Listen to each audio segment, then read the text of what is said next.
நான் தான் முதலமைச்சர் வேட்பாளர் என்று மக்களுக்கு அறிவித்த நிலையில் உண்மையிலே யார் முதல்வராக வரப்போகிறார், அரசியல் களத்தில் அடுத்து என்ன நடக்கப் போகிறது, இதில் தமிழக வெற்றி கழகம் எந்த அளவு முக்கியத்துவம் பெறும் என்பதெல்லாம் விஜய் நன்றாகவே தெரிந்து வைத்திருக்கிறார்.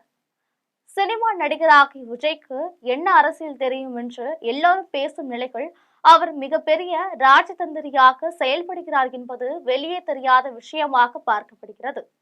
நடிகர் விஜய் நெஞ்சில் குடியிருக்கும் ஒரு முக்கியமான ரகசியம் இப்பொழுது வெளியே கசிந்திருக்கிறது.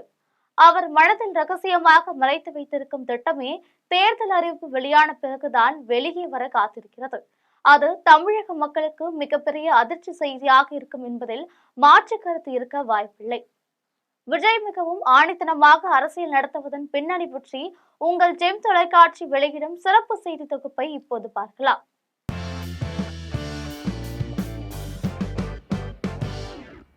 தமிழ் சினிமாவில் சூப்பர் ஸ்டார் ஆக திகழும் ரஜினிகாந்த் அரசியலுக்கு வர நினைத்து பின்னர் தன் திட்டத்தை கைவிட்டார். உலக நாயகன் கமல்ஹாசன் மக்கள் நீதி மையம் என்ற கட்சியை தொடங்கி மிகப்பெரிய தோல்வியை கண்டார். தமிழ் சினிமாவில் மக்கள் திலகம் எம்ஜிஆருக்கு பிறகு கேப்டன் விஜயகாந்த் மட்டுமே ஓரளவு அரசியலை சாதிக்க முடிந்தது. இது பற்றி எல்லாம் நடிகர் விஜய்க்கு தெரியாமல் இல்லை, எல்லாம் அவருக்கு தெரியும். இருந்த போதிலும் அவர் அரசியல் களத்தில் குதித்ததற்கு பல காரணங்கள் இருக்கின்றன. தமிழ் சினிமாவின் உச்சத்தில் கிட்டத்தட்ட ரஜினிகாந்துக்கு இணையாக சம்பளம் வாங்குவதுடன் ரசிகர் மத்தியில் தனக்கென மிகப்பெரிய பட்டாளத்தை வைத்திருந்த நடிகர் விஜய் கோடம்பாக்கத்தை விட்டு இதற்காக வெளியே கிளம்பி வந்தார் என்பதெல்லாம் தேர்தல் முடிந்த பிறகுதான் மக்களுக்கு தெரியும் என்பது ஒரு ரகசிய செய்தியாகும். இந்தியாவின் ஒட்டுமொத்த வட மாநிலங்கள் முழுவதையும் பாரதிய ஜனதா கைப்பற்றிவிட்ட நிலையில் தமிழ்நாட்டை அவர்களால் கைப்பற்ற முடியவில்லை. அதேபோல் இந்தியாவில் மோடிக்கு எதிராக ராகுல் காந்தியை விடவும் துணிச்சலாக எதிர்த்து நிற்பவர் தமிழ்நாடு முதலமைச்சர் மு.க.ஸ்டாலின் என்பது எல்லோரும் அறிந்ததுதான். பிரதமர் மோடி இந்திய அளவில் மிகப்பெரிய திட்டங்கள் அமல்படுத்தினாலும் அவருக்கு பின்னணியில் இருக்கும் இந்துத்துவா கொள்கை தமிழக மக்கள் ஏற்றுக்கொள்ளவில்லை என்பதுதான் முக்கிய செய்தியாகும். வட மாநிலத்து மக்கள் அனைவரும் இந்துத்துவா கொள்கையை ஆதரிக்கும் நிலையில் தமிழ்நாட்டில் மட்டும் இஸ்லாமியர், கிறிஸ்துவர், இந்துக்கள் என ஒட்டுமொத்தமாக இணக்கமாக வாழ்கிறார்கள். இப்படிப்பட்ட இணக்கமான வாழ்க்கைக்கு பாரதிய ஜனதா கட்சி தமிழகத்தில் ஆட்சிக்கு வந்தால் மிகப்பெரிய இடையூறுகள் ஏற்படும் என அனைத்து மதத்தினரும் ஜாதியினரும் நம்புகிறார்கள். இதுதான் பாரதிய ஜனதா கட்சிக்கு மிகப்பெரிய பலவீனமாக பார்க்கப்படுகிறது. அந்த வகையில் சமீபத்தில் உள்துறை அமைச்சர் அமித்ஷாவுக்கு கடைசியாக ஒரு உளவுத்துறை அறிக்கை சென்றது.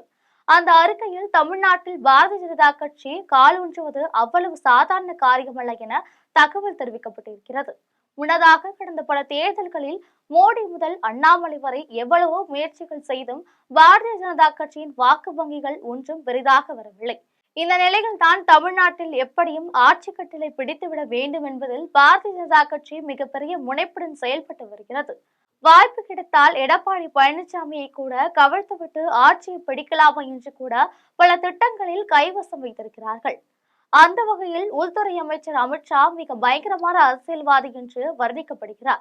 அதாவது அவர் ஒரு காரியத்தை கையில் எடுத்தால் அதை வெற்றிகரமாக முடிக்காமல் விடமாட்டான் என்கிறார்கள் அகில இந்திய அரசியல் பார்வையாளர்கள்.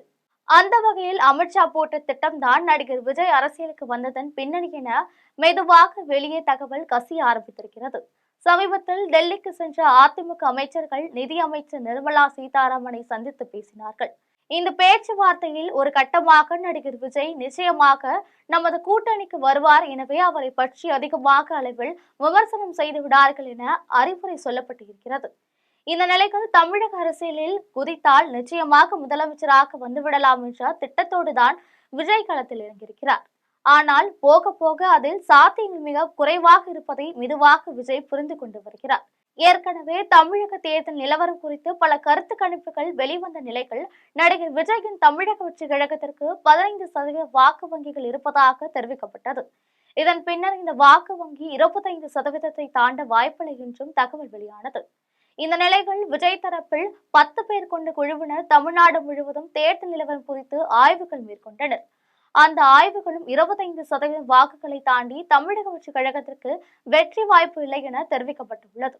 இந்த நிலையில் வருகின்ற தேர்தலில் தமிழக வெற்றி கழகம் தனித்து போட்டியிட்டு முதலமைச்சராவது கடினம் என்பதை தற்பொழுது விஜய் நன்றாகவே புரிந்து கொண்டார். ஏற்கனவே அவரது அரசியல் ஆடுபுலி ஆட்டம் என்பது தற்பொழுது வேறு விதமாக மாறத் தொடங்கியிருக்கிறது. வருகின்ற சட்டமன்ற தேர்தல் வரை தமிழக வெற்றிக் கழகம் தனித்தே போட்டியிடுவது என்றும் தான் முதல்வர் வேட்பாளர் என்றும் வாக்காளர் மத்தியில் பிரச்சாரத்தை மேற்கொள்ளும் விஜய் தேர்தல் முடிவு இப்படிதான் இருக்கும் என்பதை கணித்து வைத்திருக்கிறார். அந்த வகையில் விரைவிலே அதிமுக, பாமக, தேமுதிக, அம்மா மக்கள் முன்னேற்ற கழகம், ஓ பன்னீர்செல்வத்தின் அதிமுக ஒருங்கிணைப்பு கழகம், டாக்டர் கிருஷ்ணசாமியின் புதிய தமிழக, ஜான் பாண்டியனின் தமிழர் மக்களின் முன்னேற்ற கழகம், பாரிவேந்தனின் இந்திய ஜனநாயக கட்சி, ஜி.கே. வாசனின் தமிழ் மாநில காங்கிரஸ் ஆகிய கட்சிகள் கூட்டணி சேர வாய்ப்பு இருக்கிற சூழ்நிலை இருக்கிறது. அதே சமயம் திமுக கூட்டணியிலிருந்து மதிமுக விலகும் சூழ்நிலையும் இருக்கிறது. இந்த வகையில் வருகின்ற சட்டமன்ற தேர்தலில் போட்டி என்பது மிக கடினமாக இருக்கும்.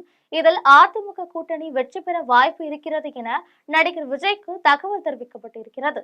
எனவே தேர்தல் வரை நான் தான் முதலமைச்சர் என முழக்கம் செய்யும் நடிகர் விஜய் தேர்தலுக்கு பிறகு தனக்கு ஏற்பட்ட தோல்வியை கருத்தில் கொண்டு வேறு விதமான முடிவை செயல்படுத்த திட்டமிட்டு இருக்கிறார். அந்த வகையில் திமுக, அதிமுக இடையே நடைபெறும் போட்டியில் தொங்கு சட்டசபை ஏற்படும் சூழ்நிலை ஏற்பட மிக பெரிய வாய்ப்பு இருக்கிறது. அப்பொழுது அதிமுக, பாஜக கூட்டணிக்கு தனது ஆதரவை தெரிவித்து எடப்பாடி பழனிசாமி தான் முதலமைச்சர் என்பதை ஏற்றுக்கொள்ளும் வகையில் நடிகர் விஜய் ஒரு முடிவு வைத்திருப்பதாக தெரிகிறது. இதன் பின்னணியில் தான் உள்துறை அமைச்சர் அமித்ஷா மற்றும் நிதித்துறை அமைச்சர் நிர்மலா சீதாராமன் ஆகியோர் நிச்சயமாக தமிழக வெற்றிக் கழகம் தங்களோடு கூட்டணி சேரும் என்று நம்பிக்கை தெரிவித்து வருகிறார்கள். எடப்பாடி பழனிசாமியும் இந்த விஷயங்களை முழுமையாக அறிந்து கொண்ட நிலைகள் அவரும் மெகா கூட்டணி அமையும் என சூசகமாக தெரிவித்து வருகிறார். அந்த மெகா கூட்டணி என்பது தேர்தலுக்கு பிறகுதான் தமிழக மக்களுக்கு தெரிய போகிறது. திமுகவுக்கு எதிராக நடிகர் விஜயை கிளப்பிவிட்டதே பாரதிய ஜனதா கட்சியின் மேலிடம்தான் என்கிறார்கள். அந்த வகையில் பாரதிய ஜனதா கட்சியை மேல்போக்கில் எதிர்ப்பு தெரிவித்து வரும் விஜய் தற்பொழுது முழுக்க முழுக்க திமுகவை மட்டுமே தாக்கி பேச தொடங்கியிருக்கிறார். இதன் மூலம் திமுகவுக்கு எதிரான வாக்குகள் தனக்கு கிடைக்கும் என அவர் நம்புகிறார். ஆனால் அதே சமயம் திமுகவுக்கு எதிரான வாக்குகள் தங்களுக்கு கிடைக்கும் என அதிமுகவும் நம்புகிறது. உண்மை நிலவரமும் அதுவாகத்தான் இருக்கிறது. எனவே திமுகவுக்கு எதிரான வாக்குகள் ஒன்று சேரும் பட்சத்தில் தேர்தலுக்கு பிறகு அதிமுகவும் தமிழக வெற்றிக் கழகமும் ஒன்று சேரும் சூழ்நிலை உருவாகும் என்கிறார்கள் அரசியல் பார்வையாளர்கள்.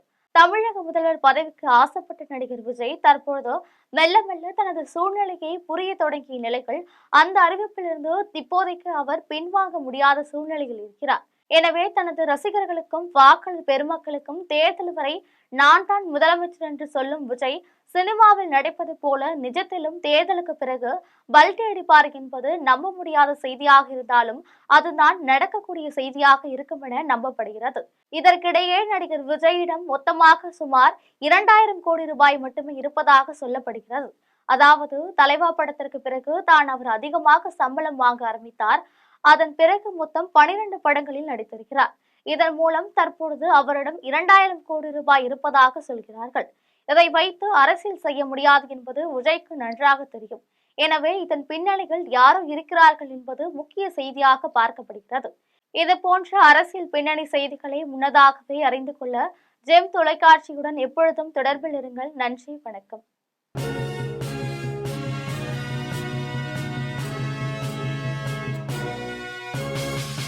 உடனுக்குடன் அப்டேட் தெரிந்து கொள்ள ஜெம் டிவி தமிழ் ஆப்பை இன்ஸ்டால் செய்யவும்.